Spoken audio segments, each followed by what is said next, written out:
Antes, hacer los impuestos significaba usar al mismo preparador que tu familia.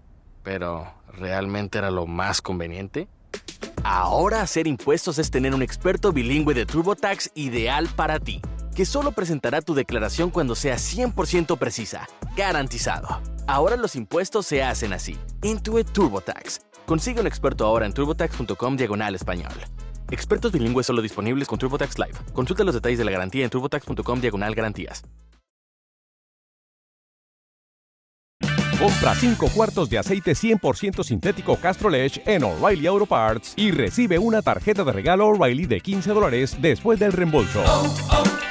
O'Reilly Auto Parts.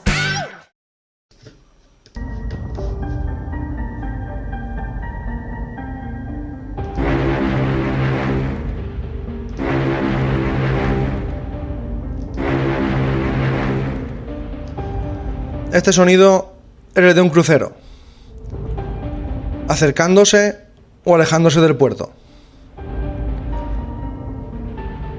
Pero la historia que contaremos hoy no es bonita. Precisamente no es la imagen idílica que tenemos de los grandes cruceros en los puertos o navegando alegremente. Todo empezó un día de playa de 1934 en Asbury Park, New Jersey. De repente apareció a la deriva un enorme y siniestro transatlántico, abandonado, calcinado, completamente ennegrecido por las llamas, todavía humeante y con tan solo cadáveres como pasajeros, que seguían soltando humo. Hola a todos, bienvenidos a Lo que va 51. Hoy hablaremos de una historia que he conocido gracias a la página col2.com, una página que me gusta muchísimo, una página que tiene unas historias muy originales, muy desconocidas y muy buenas, y por eso he decidido hablar del Morro Castle, un crucero abandonado y calcinado que embarrancó en las playas de Asbury Park, como si hubiera llegado del mismísimo infierno. ¿Y qué pasó con este barco? Una historia que para mí, si no empata o supera la del Titanic, es por muy poco. Este crucero, el Morro Castle, realizaba la ruta Nueva York-La Habana entre 1930 y 1934.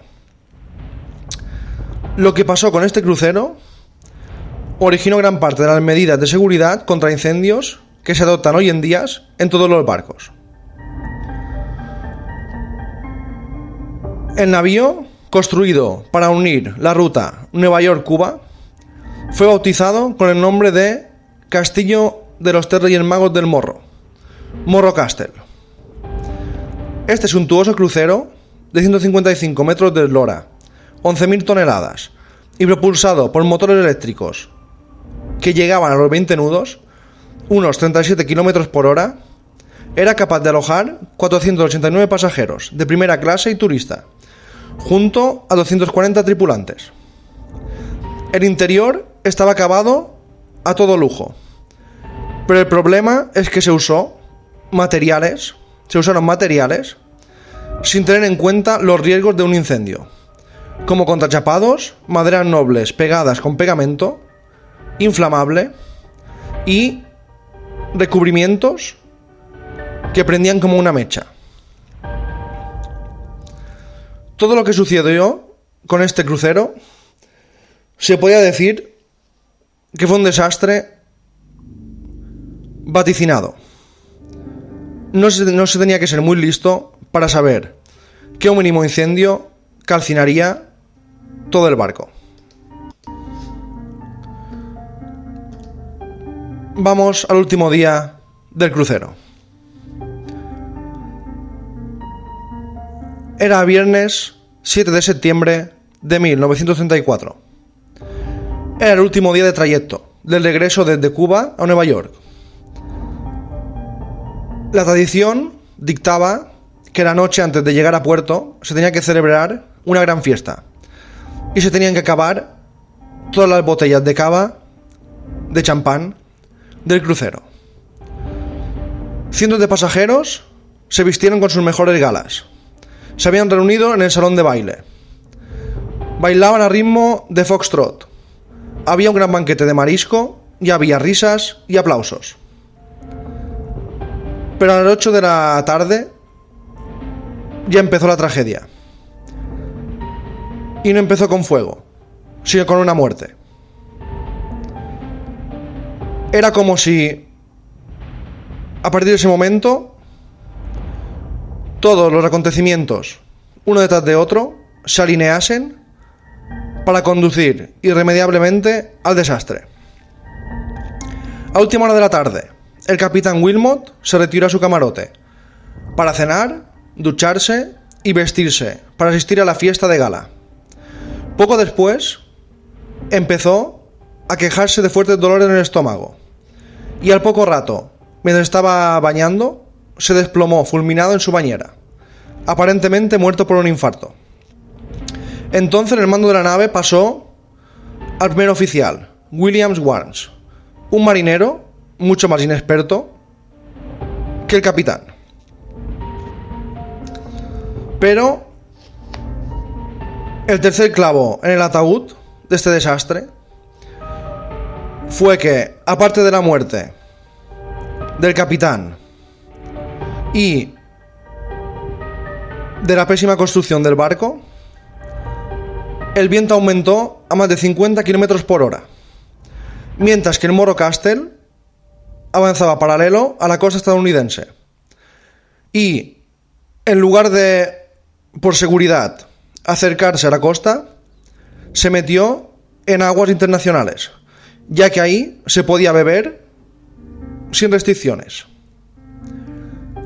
En la sala de baile, el pasaje seguía la fiesta, sin notar que fuera se estaba desatando un fuerte temporal. Además, el primer oficial jamás se había enfrentado antes a unas condiciones tan adversas. Pero pasadas las 8 de la tarde, la orquesta de repente dejó de tocar. Los pasajeros fijaron sus miradas en el escenario para ver qué había pasado. En ese instante, el director del crucero, Bob Smith, se puso al frente del micrófono y anunció que el capitán había muerto. Se suspendió la celebración, pero la orquesta siguió tocando porque había gente que aún quería seguir con sus fiestas en sus mesas. 2:50 de la madrugada empezó un incendio. Estaba navegando a unas 8 millas náuticas en paralelo a Long Beach Island, en Nueva Jersey. Y en un armario de la sala de escritura de primera clase empezó de forma repentina un incendio. El fuego se propagó muy rápidamente, dado, como hemos dicho antes, que los materiales con los que estaba construido el barco, como por ejemplo pegamento que era inflamable, hizo que el incendio se propagara como una mecha y empezó a arder toda la zona central de la nave. En tan solo 30 minutos, toda la parte interior del barco estaba quemada. La primera decisión del inexperto primer oficial fue intentar embarrancar el navío en las playas de Long Beach Island, pero tuvo que rectificar, ya que era más importante y más lógico fletar los botes salvavidas para evacuar el pasaje. A las 3:30, los cables eléctricos, cubiertos con funda inflamable rojo, ardieron por todo el barco y el crucero se quedó completamente a oscuras. Solo la luz de las llamas daba un poco de iluminación al lugar. Tétrica iluminación. Se quedó sin propulsión, sin radio, pero, por suerte, el George White, el operador, pudo enviar un único mensaje de SOS. El mando, aparte, se quedó sin timón, después de que las líneas hidráulicas sucumbieran al fuego. Imaginaos la escena: un crucero incendiado por dentro, no se podía manejar, en el exterior se estaba formando ya un semi-huracán y además ocurrió una cosa increíble. Los pasajeros se quedaron en la parte de popa y los tripulantes y los trabajadores del barco que tenían que ayudar a los pasajeros se quedaron en la parte de proa. El fuego hacía de escudo y no podían pasar de un sitio a otro. Los botes salvavidas estaban en la parte de la tripulación. Así que los pasajeros se quedaron completamente aislados y a merced del fuego. Solo les quedaban dos alternativas: o morir quemados o tirarse al agua. Mucha gente se tiró al mar. Mucha gente murió desnucada, pegando en el barco, y otros murieron ahogados, ya que el temporal cada vez era más fuerte. Además, de los 12 botes salvavidas con los que contaba el Morro Castle, solo se lanzaron la mitad, y fueron ocupados por tan solo 85 personas, todos tripulantes, ya que eran los únicos que sabían cómo fletarlos. Pero, como podéis imaginar, ni intentaron apagar el fuego, ni intentaron, ¿qué es lo que hay que hacer?, salvar a los pasajeros primero. Se fueron rápidamente hacia los botes, se metieron en ellos como pudieron, los que pudieron bajar, y se fueron. Así pues, aparte que no se habían realizado ni ejercicios de entrenamiento ni nada. Debido a esta toma de decisiones errónea, solo sobrevivieron 135 tripulantes y algunos pasajeros, de un total de 549 personas. Al rescate acudieron 4 barcos. Cuando llegó el último de ellos, el SS President Cleveland, ya no quedaba nadie vivo a bordo. El Cleveland lanzó una pequeña lancha que dio varias vueltas alrededor del Morro Castle. No encontró ni sobrevivientes en el agua ni a bordo.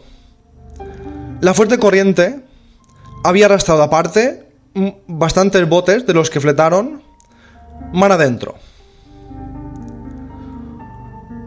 Con la primera luz del día, el gobernador de Nueva Jersey, Harry Moore, que también era piloto, sobrevoló la zona para localizar botes, pero no encontró nada y seguramente los botes, si había alguien vivo en ellos, habían perecido. Lo fantasmagórico es que el barco abandonado siguió navegando a la deriva y llegó a las playas que hay enfrente de Asbury Park a media mañana. La gente se había congregado en la playa al ver esta imagen espeluznante. Podían ver, como hemos dicho al principio, un gran transatlántico calcinado y ennegrecido. Parecía una chimenea andante y acabó embarrancando en la playa. Impresionante la imagen. Imaginaos estar en la playa, ver llegar un transatlántico gigantesco en llamas y embarrancar a escasos metros de las personas que estaban en esa playa.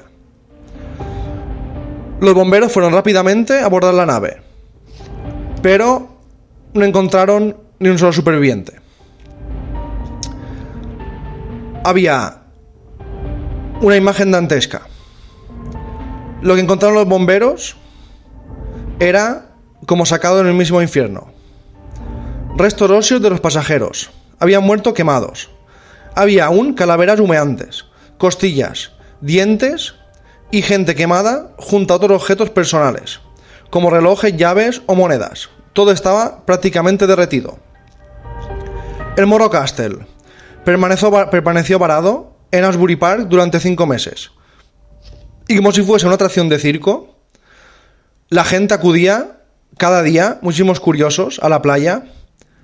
Incluso se metían al agua para tocar con sus propias manos el casco chamuscado del barco. Los paseos del muelle se llenaron de puestos de venta ambulante en la que vendían, ojo, todo tipo de souvenirs y postales con fotos del barco naufragado. El espectáculo duró hasta marzo de 1935, cuando fue comprado el barco por una compañía chatarrera y remolcado. Después se buscaron culpables. Fueron juzgados el primer oficial y el jefe de máquinas, pero quedaron en libertad posteriormente. Cuando se descubrió el punto donde se había iniciado el fuego, un armario cerrado en la sala de escritura, hubo sospechas de sabotaje. El primer detenido fue el asistente de operador de radio, George Algama. A pesar de haber estado al pie del cañón durante todo el incendio sin abandonar su puesto, se supo que había estado protestando por las condiciones de trabajo, la comida y que el capitán Wilmot lo odiaba. Fue detenido, pero después fue declarado inocente. Al final, el gran culpable del desastre había sido la naviera, Line Guard, propietaria del barco, ya que se demostró que la arquitectura del barco había sido el problema, construido como una trampa normal en caso de incendio. Las medidas de seguridad se demostró que eran pésimas. Las rutas de evacuación, un laberinto. Las alarmas no sonaron y los materiales eran todos inflamables. Así pues, la tragedia tenía que ocurrir de un momento a otro. Esta es la historia del SS Morro Castle. No sé si esta historia es peor que la del Titanic. No sé si esta historia supera, como he dicho, la archiconocida historia y el archiconocido naufragio del Titanic. Si la imagen del Titanic cortado por la mitad hundiéndose es impactante, imaginaos ver llegar a una playa un crucero humeante, sin rumbo, a la deriva, sin control, lleno de cadáveres chamuscados dentro. Por eso he dicho, no sé si esta historia empata o supera.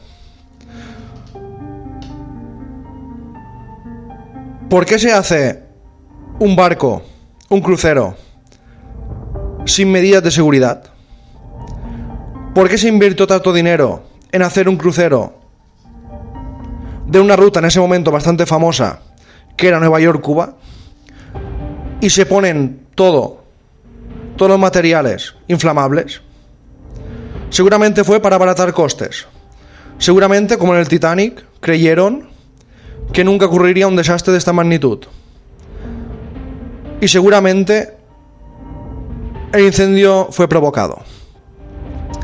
Porque en una pequeña caja cerrada es muy difícil que se incendie y se propague por todo el barco.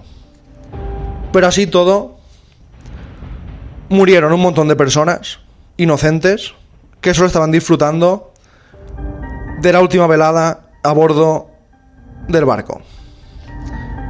Pero como hemos visto, la muerte del capitán, perdonad por la interrupción, me he pegado un susto de muerte. Acabo de tocar a la puerta y no sabía que venía alguien. Como veis, la muerte del capitán solo fue el inicio de las desgracias. Un barco que seguramente ya estaba marcado antes de la botadura. Gracias a todos y hasta la próxima.